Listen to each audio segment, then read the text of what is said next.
I should explain a little bit why I have anything to say about the 2013 floods, being a University of Saskatchewan professor, and that is with the encouragement and support of colleagues at the Alberta government in what's now Ag and Forestry. I took sabbatical in Kananaskis in 2009-2010, and the University of Saskatchewan was very kind about that, and basically I didn't go back.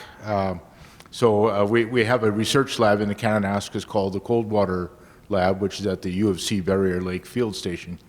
And about a dozen researchers from the University of Saskatchewan out there, either graduate students or postdoctoral fellows. And so we actually do a lot of our teaching out there as well. And that has really permitted us to crank up the science to levels that we weren't able to do before working at the site remotely. And then some of the data I'll show you fortuitously. We were there when the floods hit, and in various places, and so we're able to collect a lot of data that one would normally never see over one's lifetime. So this has helped us to advance scientifically quite a bit in ways that we haven't before, and also the personal experience of being in the Canmore area when everything broke loose is also something that inspires you to try to do a little better job of understanding these events and their nature. So I'm going to talk about the hydrological response to the floods in 2013, but a lot of other aspects of hydrology. Our studies in Marmot Creek started in 2004, but the research in that watershed goes back to the early 1960s as a cooperative federal provincial effort, which was famous throughout Canada. So talk a little bit about resilience of water supply and risk, because there are two faces to water in the mountains. And one, of course, is our water supply. It's over half of the world's population receives its water from the mountains, whether we're looking at the China and India and the Indian subcontinent, vast areas of the Middle East, receive actually mountain snowmelt water supplies out of Lebanon and Turkey. Even in Africa, high mountain water supplies vast areas. And then, of course, along the Cordillera, through the Andes and through the Rockies in North America, very, very important water supplies. So, and mountains often have semi-arid, semi-humid regions downstream of them, where that supply is particularly important. Much as it is in Western Canada. So that's one part. But the other is that mountains are steep. Gravity accelerates 9.8 meters per second square, and therefore it heads downhill very quickly off of mountains. So when we have melting snow or heavy rainfall, we can have mountain floods. And the flooding disasters in mountains around the world recently has been exceptionally high. Bob Sanford alluded to some of this in his talk, but over 8,000 deaths since 2010 in the Indian subcontinent. The Bosnia and Serbia, May 2014, 62 deaths and over 1.5 million people affected by the flooding. Our flood in June 2013, number of deaths reported, $6 billion in damages at least. Certainly the most expensive natural disaster in Canadian history. And then a few months later, Boulder, Colorado, and the area around that in the United States hit by 450 millimeters of rain. Remember, we had 250 to 350 in a similar short period of time, and 10 deaths, 2,000 homes damaged, massive evacuations. So that challenged even the United States, even in a city where their National Center for Atmospheric Research does a lot of the heavy precipitation flood research. And so the local capabilities were very, very high for understanding this and dealing with this. It challenged them. So these are problems that we don't face alone, but and opportunities that we don't face alone in Western Canada. So a few years ago, we obtained funding from the Canada Foundation for Innovation to set up what we call the Canadian Rockies Hydrological Observatory. And this is in response to a calculation that it did with Kate Sinclair, showing the lack of high altitude weather stations in the Rockies. And you know, it's when you're looking at hydrology, you have to adopt the mindset of a bank robber, and you have to go where the money is. Well, in this case, we go where the water is, and the water is at the top of the mountain. But we tend to put our stations down at the bottom of the mountains in the valleys, where they are not always as appropriate for what's going on at high elevations. So we wanted to demonstrate that we could improve prediction by putting more stations up high, and we put clusters in the Kananaskis country area, the Kananaskis Valley, the Spray Lakes Valley, also in the Upper Bow River, Helen Lake, Peyto Glacier areas around there, and then up in the Athabasca Glacier. And so I'm going to focus on the Kananaskis. The other stations they're very scenic, but they're very new, and they weren't there in the 2013 flood, even though we were trying to put them in at the time. But you know what that means. It was tough. So I'm going to focus on Marmot Creek, where we know the most about what's going on in the mountains. And that's because the foresight in various governments to establish this as a research watershed in support of the Eastern Slopes Water Management Region in the early 1960s. And it was established as a forest hydrology study basin. The intent was to better understand how management, conservation of the forest could promote water values coming out of a high mountain watershed. And so it was a remarkable installation. Unfortunately, changes occurred over time, and the Canadian Forest Service moved out of hydrology, and it was the main operator of Marmot Creek, and so it was shut down in 1987. But many of the records existed, and Alberta government kept the monitoring wells going in there, and the Water Survey of Canada kept the stream gauge going. So there was some connection to the future.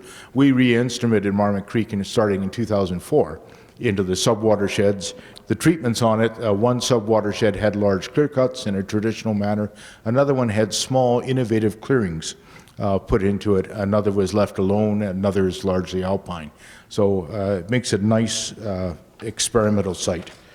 We can look at it from a different angle, and you can see that you can see the Nikiska ski area over on the left-hand side of the photo, but you can see the large clear cuts in Cabin Creek and some of the small clearings that Swanson and Golding designed back in the 1970s to look for a way to enhance water supply. So that's a nice experimental site, and it's important because it's full of edges and forest disturbance.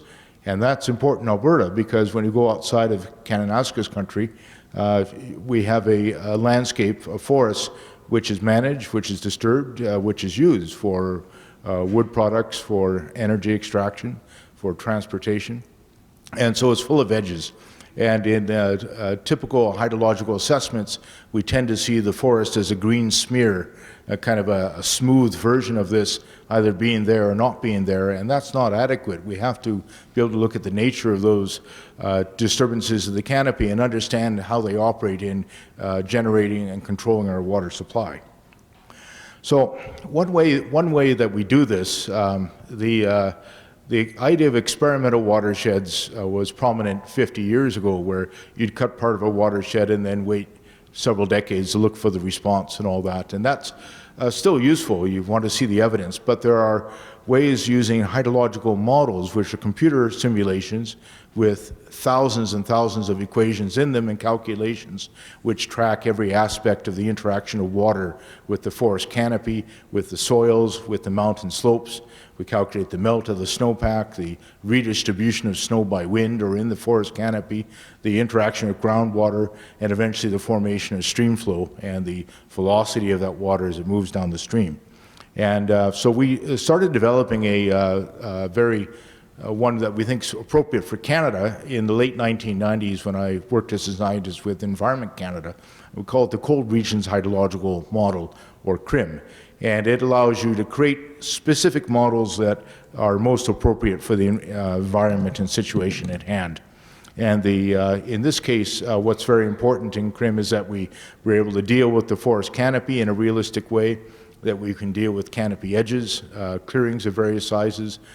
Because we're in the eastern slopes of Alberta, we have to calculate sublimation, the transformation of snow to water vapor during a Chinook, where we lose lots of water in certain areas, and the generation of snowmelt, and then what happens when it rains 250 millimeters onto the ground. How does the water move to the stream? Is it flowing over the land, or is it flowing through the subsurface, and what's happening with the groundwater in those situations? And so the CRHM allows us to do many of these things, including calculations of a frost table that varies and allows a perch water table movement on top of the frost table, which can be important for spring flooding, by the way. So we run the model in without calibration in Marmot Creek. It has many dozens of parameters, which are numbers you have to set to describe the depth of the soil, or the density of the trees, the forest species, the slope, the type of soil, whether it's sand, clay, or silt. And we set these based on what we know is going on in Marmot Creek from the many, many studies that have occurred there over the years. And we can synthesize the hydrograph, the stream flow of Marmot Creek reasonably well from those principles. And this gives us some confidence, but not too much, because you shouldn't be too confident with any computer simulation ever. Computer models are a simplification of reality. But it gives us some confidence that we can describe the behavior of the stream, and we can also calculate soil moisture and snowpack and groundwater, things like this. Now you notice in this graph the blue is observed and the red is simulated, and you notice in 2013 the blue disappears. And that's because of the destruction of the Marmot Creek stream gauge during the flood. So scientifically, the first thing we lose in a flood is the stream gauge. It goes within hours, and there's a rating curve, which is the relationship between the depth and velocity of that stream, which changes as soon as that channel starts to shift. So we have tremendous uncertainty in observations during any flood event of how much water is moving. And so we have to say, well, we could get it beforehand, and hopefully we could get it during the flood event as well, but you never really know for sure. So we do various things in Marmot Creek, and one thing I like to do whenever we have a cabinet minister come to visit a site, when I was with Environment Canada, I love this, I take them to the hanging tree. And so but they get nervous, but we never hurt anyone there. We hang trees, not people. And the reason we did this was to quantify the amount of snow in the canopy and how rapidly it sublimates or melts out of that canopy. So what you see there is a tree. We cut it in November on a cold day. It barely notices being cut on days like that. And we hang it from an electronic load cell, so we're weighing it. And we put a little tar on the bottom, and then we can measure how much snow is in the canopy. Sometimes there's more snow up in the forest canopy than there is on the ground underneath, and easy to have 20, 30 kilograms on a single tree. The other thing we are hanging in there are horse watering troughs, and that's so we can measure the amount of snow falling out of the canopy onto the ground. And of course, that's the snow that can form runoff generation. Now, the graph there is showing snow surveys in a clearing and versus the forest, and the clearing is in blue, the forest is in yellow, and this is the water equivalent, the amount of water you get out of that snowpack. And there's vastly more water coming out of the clearing than in the forest. The reason for that is that the snow in the canopy is sublimating. It's going back up into the atmosphere.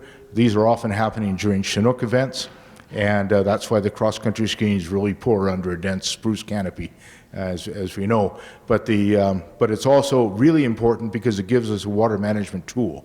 So if you want to get more water out of a watershed, fewer trees means more snow on the ground to some degree. And it's not quite as simple as that. We'll get into that in a second. We have some of the greatest snow interception losses in the world. In fact, this graph is comparing what we get in Marmot Creek to Switzerland and northern Saskatchewan and Colorado, and we have far more. So in those years, about 60% of the snowfall is sublimating out of the canopy, back up into the atmosphere, and never making it to the ground. And so clearly canopy density and whether the canopy is there or not has a tremendous impact on the runoff potential of a watershed. So that's well-defined principle, and years ago I worked for the U.S. Forest Service in Colorado. Actually, we were designing clear cuts in the upper parts of the Colorado River Basin so that Californians could drink more water and water their lawns whenever they felt like it. But it was to increase stream flow in the Colorado River, which was already in trouble many years ago. Now, interestingly, if we look at the results, a reanalysis of the results out of the Marmot Creek experiment, Swanson and Golding, Walt Jeffrey, others decided that they would try out various types of forest management, forest removal, to increase stream flow in Marmot Creek. And this has been demonstrated in many, many parts of the world to be an effective way to increase water supply. And the interesting thing, we look at the Cabin Creek large clear cuts. These are 23% of the area of the watershed. You would expect a response in stream flow, and you can see the before and after point in there at the point of cutting, which was 1974. There's no measurable difference in stream flow on an annual basis coming out of Cabin Creek. If you look at Twin Creek had small gaps that were 15 to 20 meters in diameter. So there's small little holes in the canopy. And the idea there is that it was found in the large clearings in Cabin Creek that the warm Chinook wind would blow snow out of the clearing or simply sublimate the snow in place. And it's felt with small sheltered gaps that snow could be retained in these clearings. And again, 17% of it was logged and removed in the watershed, and you just cannot discern any real difference in the water supply coming out of that. So that's resilience. And the question, why? Because other parts of the world, Britain started putting forests in its uplands, stream flow started dropping. Colorado, cutting forests in its uplands, stream flow went up. Marmot Creek, we removed forests, no change in stream flow. What happened? Well, there's some resilience in that watershed, and we need to understand why and what its limits are. And so this is where techniques that we have available now that weren't available in the 1970s and 80s can be applied. So we went in on something I call the ultimate gap experiment because of all the instruments we put into one forest gap. And we did this just a few years ago where we wanted to look at the energy flows into the gap from solar radiation, thermal radiation, energy carried by the wind as heat or as water vapor. We wanted to look at airflow within the canopy and in the clearing and the effect of shading. And what we found really opened our eyes is that a forest clearing is not a simple entity. There are some of the instruments we had in this gap. And the thing is with forest gaps, and you know this if you have lunch up there after a trip on skis or however you get there are sunny bits and there are shady bits. And you want to have lunch in the sunny bit because it's nice and warm, and it's not in the shady part. And that's really what came out is that we looked at the sunlit side of the forest gap, and the trees would heat up tremendously. The shaded side would stay cold. This is just showing the melt in May 2013. And so you can see the tremendous radiation across there, and then rapid melt as we're getting around this is more the sunny side of the forest gap. But there's a lot going on in terms of the weather and the local scale meteorology and energy in this particular environment. And so we're trying to better understand that.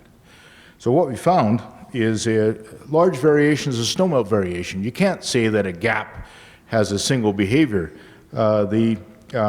Certainly the forest and the clearing have different amounts of snow accumulation. There's much more in the clearing. That's what you see at the black line there, and much less in the forest overall. That's the green line. But then if you look in the gap itself, in the clearing, the shaded side has tremendous amounts of snow. Those are the blue points. And the sunlit side has much less snow. It's much more like the forest. So not all gaps are created equal. And we have to look at the kind of solar radiation exposure they have to understand the impact that these gaps have on the hydrology.